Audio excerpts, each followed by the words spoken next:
Assalamualaikum warahmatullahi wabarakatuh. Perkenalkan, nama saya Nur Hidayah, NPM 2021 307026, jurusan Ilmu Pemerintahan. Baik, di sini saya akan mempresentasikan sedikit tentang konsep dasar perencanaan pembangunan.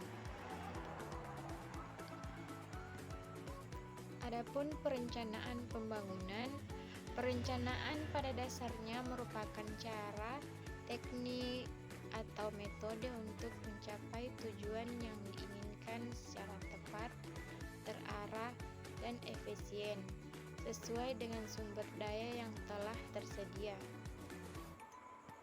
Dengan demikian, secara umum, perencanaan pembangunan adalah cara atau teknik untuk mencapai tujuan pembangunan secara tepat, terarah, dan efisien sesuai dengan kondisi negara atau daerah bersangkutan.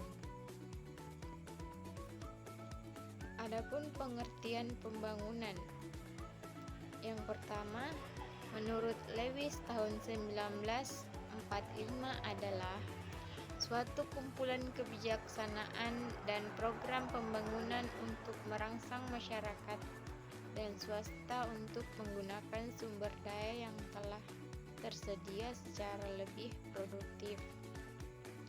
Yang kedua, menurut Jigan tahun 1984, seorang ahli perencanaan pembangunan bangsa India, perencanaan pembangunan pada dasarnya adalah merupakan pengendalian dan peraturan perekonomian secara sengaja oleh suatu penguasa atau pemerintah pusat untuk mencapai suatu sasaran dan tujuan tertentu di dalam jangka waktu tertentu pula. Yang ketiga, menurut Michel Todaro juga mendefinisikan bahwa perencanaan ekonomi dapat digambarkan sebagai suatu upaya pemerintah secara sengaja untuk melakukan koordinasi pengambilan keputusan ekonomi dalam jangka panjang untuk mempengaruhi secara langsung maupun tidak langsung tingkat pertumbuhan dan beberapa variabel utama perekonomian nasional. Yang keempat, Undang-Undang Nomor 25 Tahun 2004 mendefinisikan perencanaan pembangunan sebagai berikut. Sistem Perencanaan Pembangunan Nasional atau SPPN adalah suatu kesatuan tata cara perencanaan pembangunan untuk menghasilkan perencanaan pembangunan jangka panjang,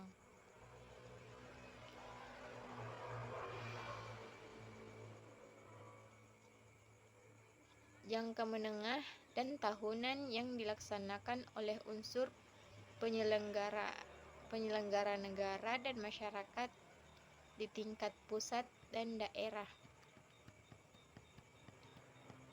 Adapun komponen utama perencanaan pembangunan, yang pertama merupakan usaha pemerintah secara terencana dan sistematis untuk pengendalian dan pengaturan proses pembangunan.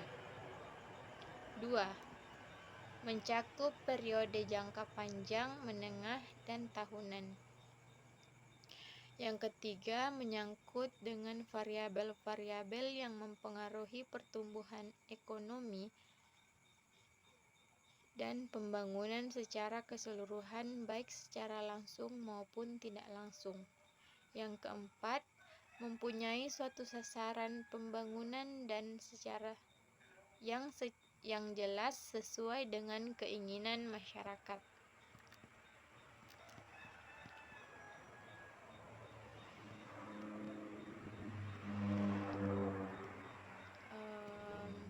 Adapun tujuan dan fungsi perencanaan pembangunan. Yang pertama, mendukung koordinasi antar pelaku pembangunan. Yang kedua, menjamin terciptanya integrasi, sinkronisasi, dan sinergi antar daerah. Waktu dan fungsi pemerintah, baik pusat maupun daerah. Yang ketiga, menjamin keterkaitan dan konsistensi antar perencanaan, penganggaran, pelaksanaan, dan pengawasan. Yang keempat, mengoptimalkan partisipasi masyarakat dalam perencanaan pembangunan. Yang kelima, menjamin pencapaiannya menggunakan sumber daya secara efisien, efektif, dan adil. Jenis-jenis perencanaan pembangunan. Menurut jangka waktu, perencanaan pembangunan dapat dikelompokkan atas 3 jenis, yaitu perencanaan jangka panjang, perencanaan jangka menengah, dan perencanaan jangka pendek. Jenis-jenis perencanaan pembangunan. Berdasarkan sifatnya, perencanaan pembangunan dibagi atas. Yang pertama, perencanaan dengan komando. Yang kedua, perencanaan dengan rangsangan. Jenis-jenis perencanaan pembangunan. Berdasarkan alokasi sumber dayanya, perencanaan pembangunan dikelompokkan atas perencanaan keuangan dan perencanaan fisik.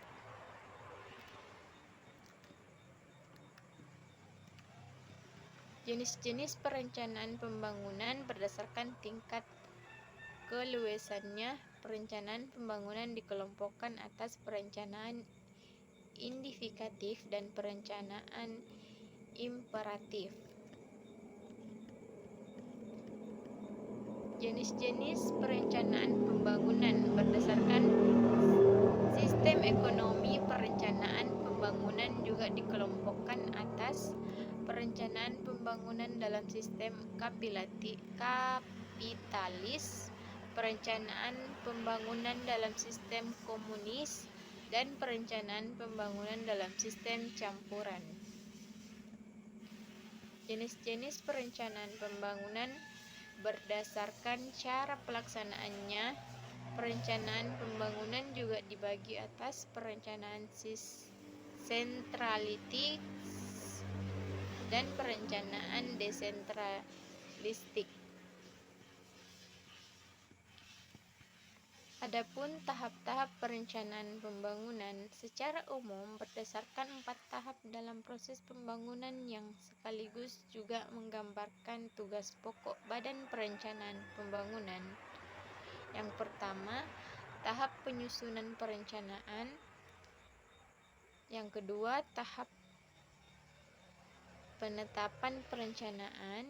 Yang ketiga, tahap pengendalian pelaksanaan rencana, dan yang keempat, tahap evaluasi keberhasilan pelaksanaan rencana. Adapun siklus perencanaan pembangunan. Yang pertama, nilai keadaan saat ini. Yang kedua, nilai arah pembangunan masa yang akan datang. Yang ketiga, formulasi tujuan dan sasaran pembangunan. Yang keempat, mengkaji alternatif strategi pembangunan. Yang kelima, menetapkan prioritas pembangunan. Yang keenam, merumuskan kebijakan pembangunan. Yang ketujuh, identifikasi program dan kegiatan. Yang kedelapan, menetapkan perkiraan data investasi. Yang kesembilan, menetapkan indikator kinerja. Yang kesepuluh, menyusun rencana tindak atau action plan. Adapun ciri-ciri perencanaan pembangunan yang baik. Yang pertama, tersusun secara lengkap termasuk sektor swasta. Yang kedua, memasukkan evaluasi perencanaan masa lalu.